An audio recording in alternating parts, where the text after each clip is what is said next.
우리 하나님 말씀 골로새서 2장 말씀입니다. 골로새서 2장 1절부터 7절까지 교독하겠습니다. 하나님 말씀 골로새서 2장 1절부터 7절까지 교독하겠습니다. 내가 너희와 라오디게아에 있는 자들과 물은 내 육신의 얼굴을 보지 못한 자들을 위하여 얼마나 힘쓰는지를 너희가 알기를 원하노니,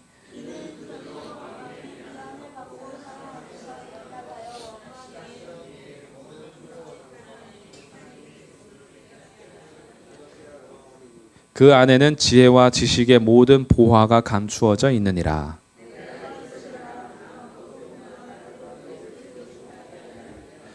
이는 내가 육신으로는 떠나 있으나 심령으로는 너희와 함께 있어 너희가 질서 있게 행함과 그리스도를 믿는 너희 믿음이 굳건한 것을 기쁘게 봄이라.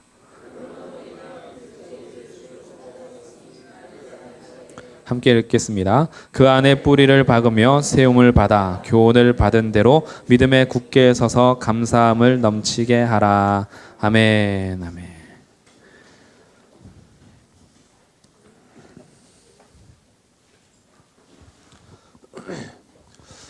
사도 바울은 골로새 교회에 편지를 쓰고 있고요. 이 골로새 교회에 편지를 쓰면서 그가 가장 바라는 핵심이 뭐냐 하면요, 2장 6절과 7절입니다.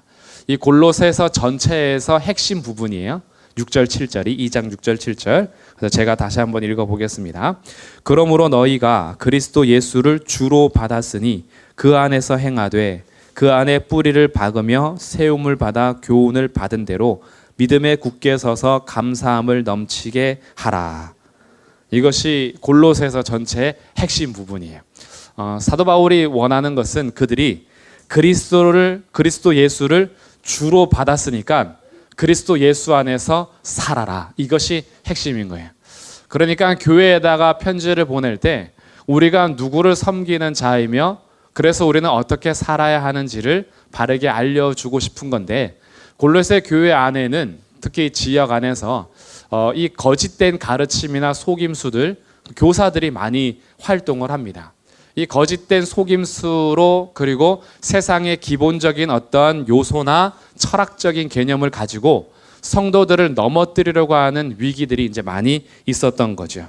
그래서 바울이 편지를 쓰면서 골로새 교회의 성도들이 그리스도께 뿌리를 깊이 내리고 세움을 온전히 받기를 원하면서 그가 하나님 안에서 그리스도 안에서 잘 자라기를 소망하는 것, 이것이 골로새서 편지를 쓰는 목적 중에 하나입니다.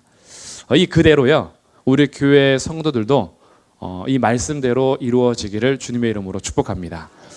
오늘날도 여전히 시기는 지나지만요, 1세기 때 우리를 넘어뜨리려고 했던 속임수, 거짓말들, 그리고 그럴듯한 설득, 그럴 만한 논증, 여러 가지 철학적인 개념과 세상의 요소가 1세기 때만 믿음을 흔든 것이 아니라 오늘 21세기에도 여전히 흔들고 있음을 우리는 봅니다. 우리 안에서 이런 질문이 던져지는 거죠. 과연 예수로 전부인가? 예수로 충분한가? 예수 그리스도를 믿는다라는 것이 예수 그리스도 말고도 뭔가 더 있어야 되는 것은 아닌가라는 것이 굉장히 설득력 있게 우리에게 다가옵니다. 예수만 믿는다고 되는 거 아니야 라는 거죠. 예수만 믿는다고 되는 것이 아니라 신비한 비밀을 너가 깨우쳐야 돼. 신비한 능력을 너가 받아야 돼. 어떠한 권능을 너가 경험해야 돼 라는 것으로 인하여서 우리로 하여금 굉장히 그럴듯한 설득을 하거든요. 그러니까 우리 안에서 이런 질문이 생기는 거예요. 나도 예수를 믿고 그도 예수를 믿는데 근데 예수를 믿는 것으로 과연 충분한가? 라는 이제 질문이 생겨요. 그러다 보면 예수님께 뿌리를 내리기 위해서 우리가 예수님을 알아가는 삶이 아니라 예수님은 당연한 것으로 제껴두고 그 외의 것들을 얻어내기 위해서 수많은 일들을 이제 하는 거죠. 그래서 이것저것 많이 알고 싶은 거예요. 꼭 자격증을 많이 따두면 마음이 편한 것처럼 신앙생활 하면서 예수님은 그냥 예수님이고 그거 말고 여러 가지 내가 얻고 싶은 것들을 많이 얻으려고 하는 거죠. 그렇기 때문에 우리들도 이런 유들의 말들이 사실 우리 주변에서도 많이 일어나고 내 안에서도 갈등이 일어날 때가 많이 있을 거예요 아마. 예수님을 알아가는 건 그건 기본 아니야? 기본이다 보니까 예수님을 알아가는 건 제껴두는 거예요. 그래서 다른 것들을 이제 많이 하는 거죠. 근데 이제 오늘 골로새서는 우리에게 질문을 던지는 거예요. 그래서 그 예수님을 얼마나 아느냐 이거예요. 그래서 그 예수님을 너가 얼마나 관계하고 있느냐라는 질문을 던지죠. 이 바울이요 2장 1절에서 자기를 이렇게 얘기합니다. 내가 너희와 라오디게아에 있는 자들과 물은 내 육신의 얼굴을 보지 못한 자들을 위하여 얼마나 힘쓰는지를 너희가 알기를 원하노니. 얼마나 힘쓰나 하면요 정말 수고를 다해요. 우리 1장 29절을 같이 한번 읽어보겠습니다. 1장 29절이요 시작.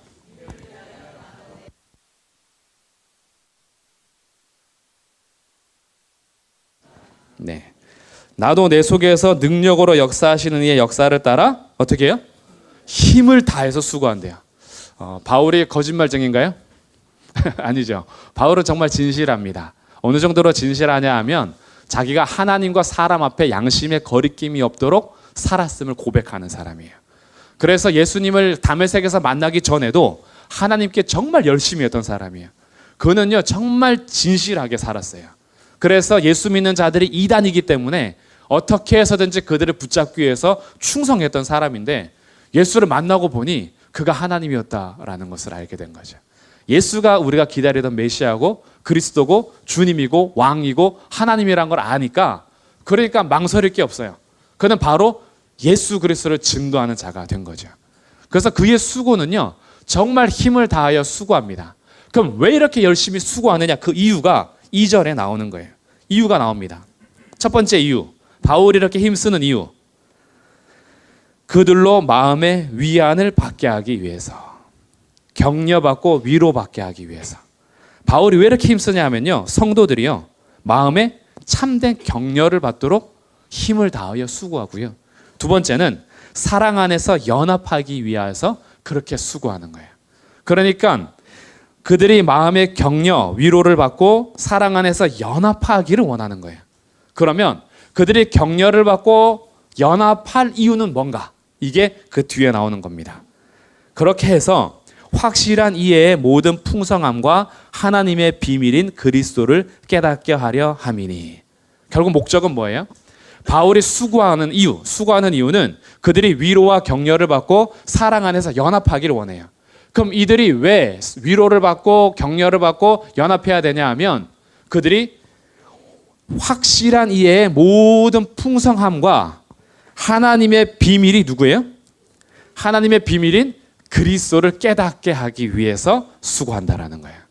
그러면 이제 중간을 떼놓으면 왜 이렇게 복잡해? 중간에 딱 빼면 뭐냐? 바울이 수고하는 이유는 하나님의 비밀인 그리스도를 깨닫게 하기 위해서. 바울의 수고는 다른 게 아니에요. 나 이렇게 수고한 사람이야 인정받고 싶은 것도 아니고요. 나 이렇게 노력했어 라고 천국 가서 할 말을 만들어내기 위해서 수고한 것도 아니에요.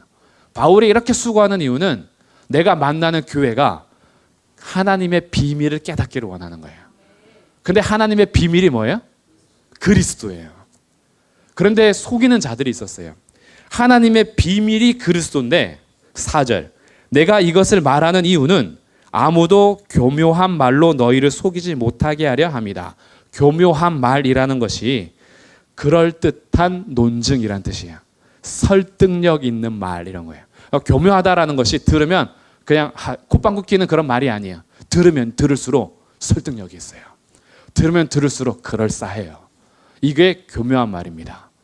그러니까 이때 당시에 어떤 이단들과 어떤 거짓 교사가 있는지 바울은 정확하게 표현을 하진 않지만 당시 교회 안에서 침투하고 있는 것이 비밀을 알리기 위한 그룹들이 있었던 거죠. 비밀. 너희들이 더 영적인 지식을 많이 가져야 돼. 너희들이 특별한 체험을 해야 돼. 너희들이 혈통적으로 구별이 되어 있어야 해. 적어도 기독교 3대 집안은 돼야. 그래야 너희들이 뭐가 돼. 그건 1대지 고생 좀 해야 돼. 2대 좀 괜찮아. 3대쯤 돼야 뭔가 빛을 받아. 혈통적으로 너희들이 조상 때부터 뭔가 내려와야지. 너의 조상 때부터 예수를 믿지 않았기 때문에 지금 고생하는 거야 라는 어떤 혈통적인 구별. 다른 비밀을 깨우쳐야지. 그래야지 그때부터 보석이 발견되는 거야. 라고 그럴듯한 말들로 다가오는 거예요. 근데 바울이 여기다 말하는 겁니다. 그게 비밀이 아니야. 성경에서 가르쳐놓은 비밀은 이미 드러난 것인데 예수 그리스도가 비밀이었어 라는 거죠. 예수 그리스도가 비밀이야. 그래서 3절에 뭐라고 얘기하냐면요. 3절 읽어보겠습니다. 시작. 그 안에는 지혜와 지식의 모든 보화가 감추어져 있느니라. 그 안에는 누구 안에 있는 거죠? 그렇죠. 예수님 안에. 예수 그리스도 안에는 지혜와 지식의 모든 보화가 감추어져 있습니다. 우리 천국을 비유할 때 천국은 마치 밭에 감추인 보화와 같아 그러잖아요. 제가 이것을 한번 묵상해 봤어요. 보화를 발견하면 쉽게 생각했을 때 내가 가지고 있는 것을 다 팔아서 땅을 사는 건 이해되시죠? 왜냐면 이 보화가요, 발견하면 우리 수치로 한번 우리가 수치가 안 되면 또 감이 안 오잖아요. 이 보화가 팔면 1조 원이 되는 거예요. 내가 가진 돈이 10억이에요. 그러면 10억 팔아서 땅 사시겠어요? 안 사시겠어요? 사죠. 여기까지는 이해되시죠? 그러면 여기에 1조 원의 보석이 묻혀 있다라는 것을 홍보하시겠어요? 안 하시겠어요? 안 하죠. 이거 알면 어떻게 돼요? 이거 걸리면 큰일 나죠. 이거 나만 알고 있어야 되잖아요. 그래서 천국은 마치 밭에 감춘 보화라는 것은 그 밭에 감춘 보화가 너무 기뻐서 기쁨으로 내 모든 소유를 파는 것에 초점이 있어요. 근데 제가 보화에 한번 초점을 맞춰봤어요. 보화에 초점 맞췄는데 세상의 보화라면 다른 사람들에게 나눠주면 나눠줄수록 내가 갖는 것이 많아지나요? 줄어드나요? 줄어들죠. 세상의 보화는 그래요. 1조 원인데 2명이 알고 있으면 5천억씩 나눠야 돼요. 10명이 알고 있으면 1,000억씩 나눠야 돼요. 그러니까 될 수 있으면 어떻게 해요? 가족한테도 비밀로 해야 돼요. 형제지간에도 말해주면 안 돼. 이거는 나만 가지고 있다가 조금씩 뺏어 써야 돼요. 금고에 딱 걸어 잠그고 절대 땅을 못 파도록 한 다음에 조금씩 뺏어서 평생 쓰다가 다 못 쓰면 자식한테 물려주거나 이렇게 해서 우리 대를 이어서 살도록 해줘야지. 이거 공개하면 안 돼요. 그런데 예수님 안에 있는 지식과 지혜, 보화도 이와 같으면 이거는 그럼 예수님을 절대 가르쳐주면 안 돼요. 우리만 꼭 갖고 있어야 되죠. 우리만 알아야죠. 다른 사람 알면 이거 안 되잖아요. 우리가 알았을 때 1조 원의 가치의 예수님을 우리가 누리지만 이거 괜히 나눴다가는 5천억, 1,000억, 100억으로 나눠질 수도 있으니까 줄어들 수 있어요. 그래서 생각해 봤어요. 예수님의 보화는 이게 아닌 것 같아. 세상의 보화와 예수님의 보화는 다른데 이건 여기서부터는 지어낸 얘기입니다. 성경에 없는 얘기예요. 이해를 돕기 위해서 지어낸 얘기인데 예수님이라는 보화는 한 명이 알면 1조 원인데 2명이 알면 2조 원이 돼요.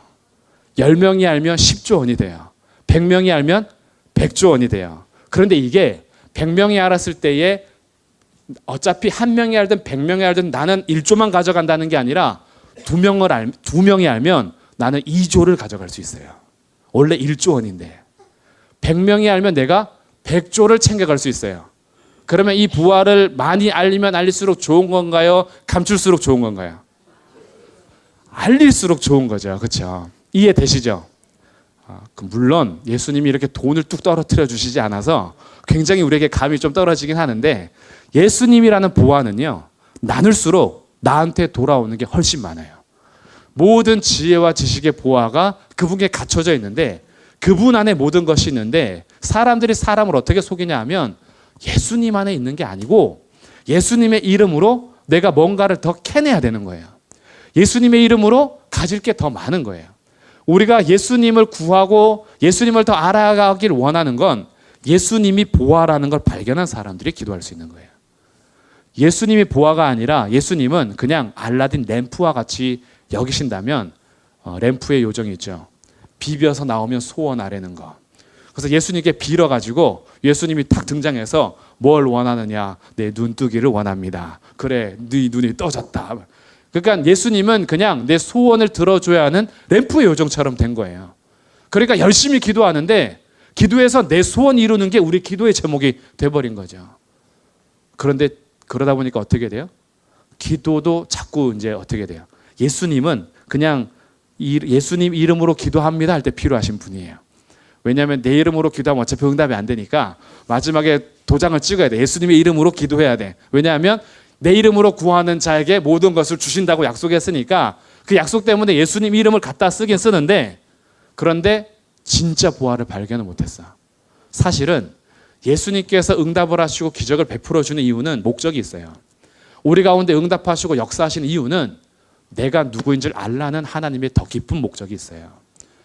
근데 우리가 예수님이라는 그분은 알려고 하지 않고 예수님의 이름으로 내가 가지고 싶은 걸 자꾸 챙겨가면서 더 많이 가졌느냐 못 가졌느냐, 응답을 더 많이 받았느냐 못 받았느냐로 우리의 신앙생활을 잰다라는 거예요. 그게 아닌데,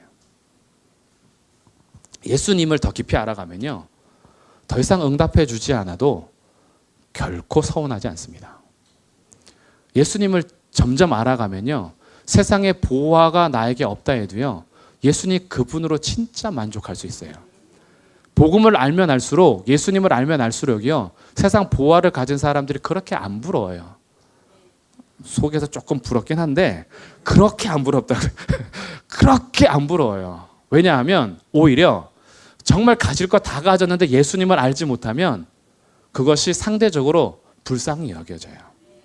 그리고 이런 생각이 들어요. 나만 이런 행복을 누려도 되나, 이런 생각이 들어요.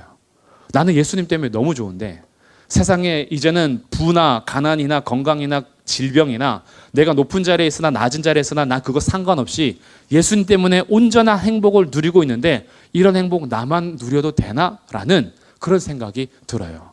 예수님을 알면. 왜냐하면 예수님 안에는 이 세상의 보화보다 더 가치가 있는 세상의 모든 지혜와 지식의 보화가 그 안에 있거든요.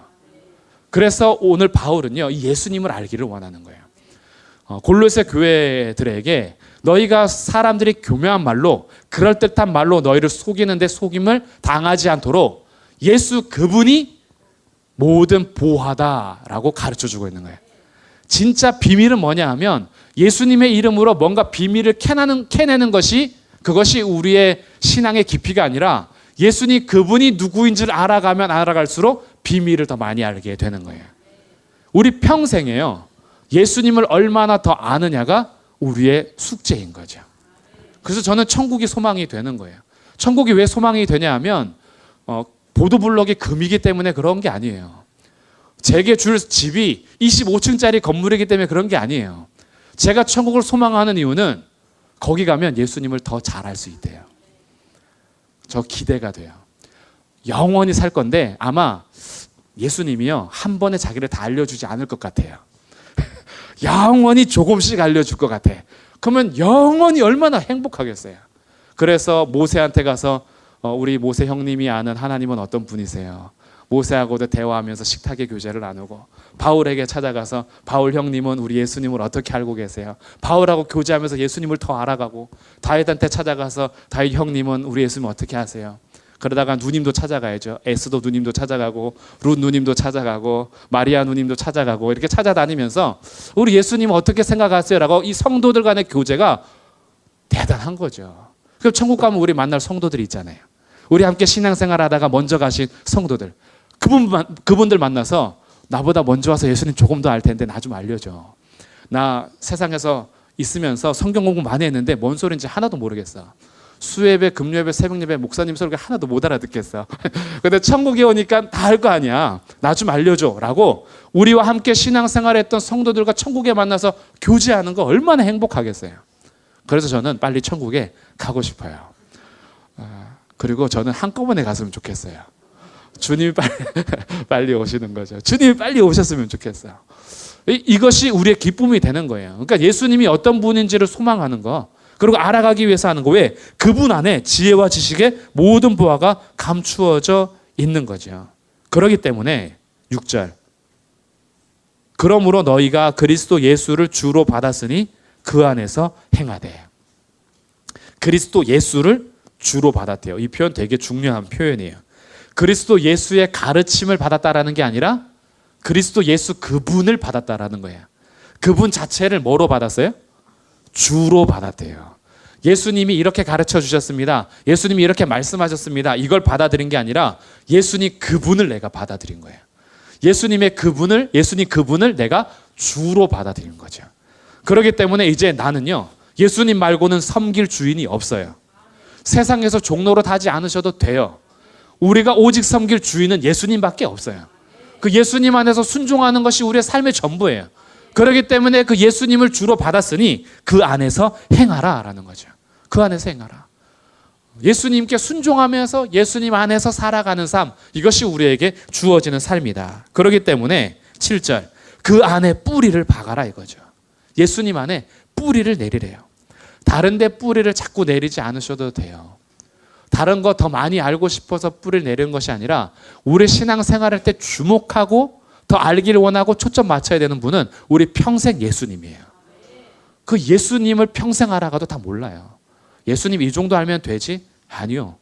예수님을요, 지식적으로 성경 읽어서 예수님은 하나님의 아들, 살아계신 분, 풍랑과 바다를 잔잔하게 하시는 분, 눈먼 자를 눈뜨게 하시는 분, 혈병을 치료하시는 분, 예수님은 십자가에서 죽으시고 3일 만에 부활하시고 40일 동안 제자들 가르치시고 승천하셨다가 다시 데리러 오시는 분, 뭐 이 정도만 알아도 야, 많이 안다. 그렇게 하는데 예수님이 알기를 원하는 건요, 그래서 그분이 너하고 무슨 관계인데 이거 원하시는 거예요. 그래서 그분하고 너하고 어떻게 사는데, 오늘 예수님과 얼마나 대화했니? 오늘 예수님하고 얼마나 대화하셨어요? 오늘 예수님을 얼마나 더 알아갔니? 오늘 나와 얼마나 교제했니? 예수님하고 교제를 잘 안 하는 거죠. 예수님하고 교제는 안 하고 다른 거 만나는 게 바빠. 저한테 하는 얘기예요. 다른 거 하다 보니까 하루가 쑥 지났는데 제가 여기서 설교를 하고 있어. 그러면서 나는 오늘 한번 돌아보는 거죠. 나는 예수님과 얼마나 개인적으로 친밀한 교제를 했는가. 우리가요, 예수님이란 그분을 너무 추상적으로 여기진 않나 생각해봐요.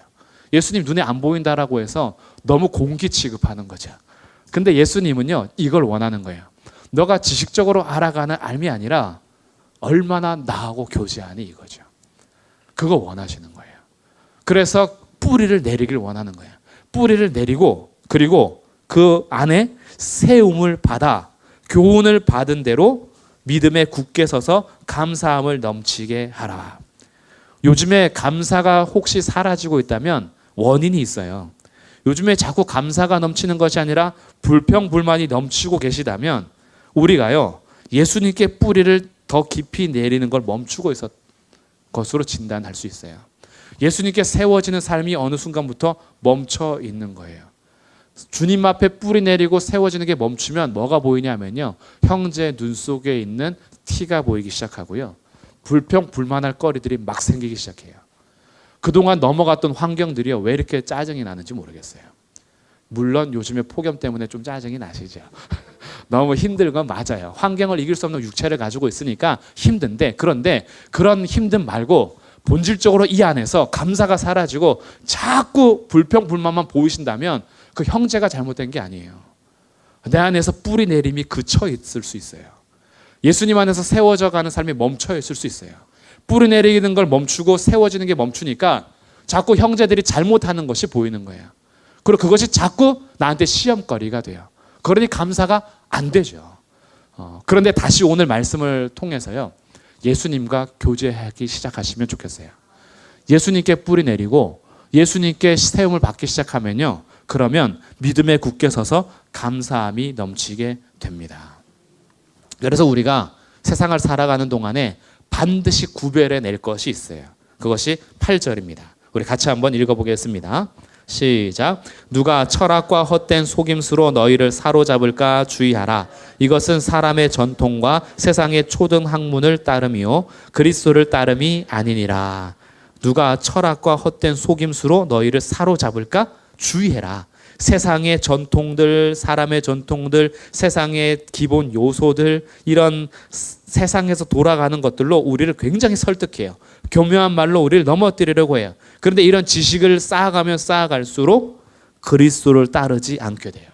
결과적으로 많이 얻어가는데, 지식적으로 알아가는데, 세상에서 뭔가 보화를 얻어가는데 결과적으로는 예수님을 따르는 것이 아니라 예수님으로부터 멀어지는 보화가 있어요.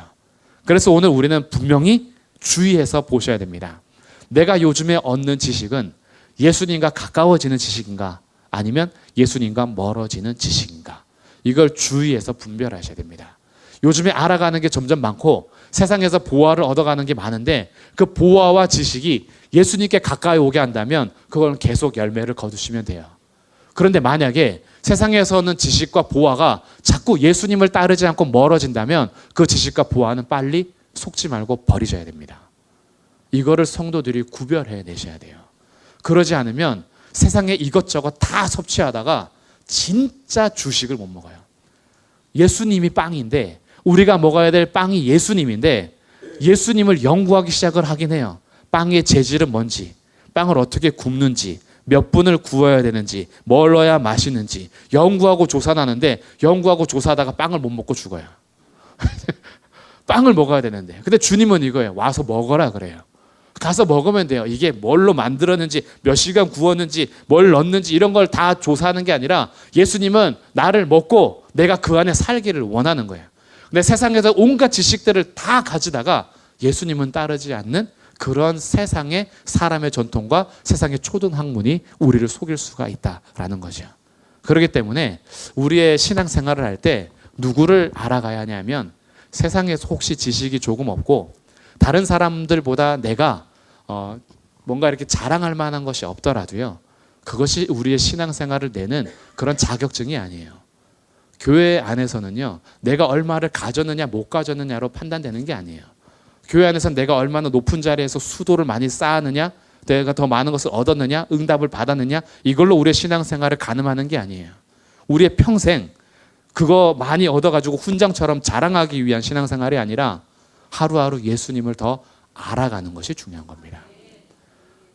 그래서 어떤 분을 보면요. 정말 그렇게 기도해도 응답이 없고 맨날 아프고 세상에서 뭔가 떵떵거릴 것도 없는데 그분을 보면 예수님의 향기가 나는 분들이 있어요. 근데 세상에서 가진 거 다 가지고 떵떵거리면서 사는데 그분한테는 예수님 향기가 전혀 안 나는 사람도 있어요. 그분의 삶의 목적이 무엇인지 성도들이 무엇을 목적에 따라 살아가냐에 따라서 향기가 달라집니다. 그럼 이제 나도 마찬가지예요. 그러면 나는 우리 신앙생활을 할 때에 예수님의 이름으로 뭔가를 얻는 것이 목적인가 아니면 예수님 그분이 목적인가. 그리고 오늘은 말씀합니다. 예수님 그분 안에 모든 지혜와 지식의 보화가 있어요. 세상을 다 가지려고 하지 말고 그리스도를 가지십시오. 그리스도를 가지면 세상을 다 가진 것보다 훨씬 큰 것을 가진 겁니다. 왜냐하면 예수님이 세상을 창조하셨어요. 그러니 우리는 평생 예수님을 알아가는 삶을 사는 겁니다. 그래서 오늘 우리는 찬양을 많이 했어요. 예수님을 알기를 원한다고. 예수님을 보기를 원하고 그리고 예수보다 귀한 것이 없습니다라고 고백을 했던 거죠. 이 고백과 오늘 말씀을 같이 삼아서요. 우리 평생에 예수님을 알아가고 닮아가는 그런 진짜 보화를 발견하는 복된 성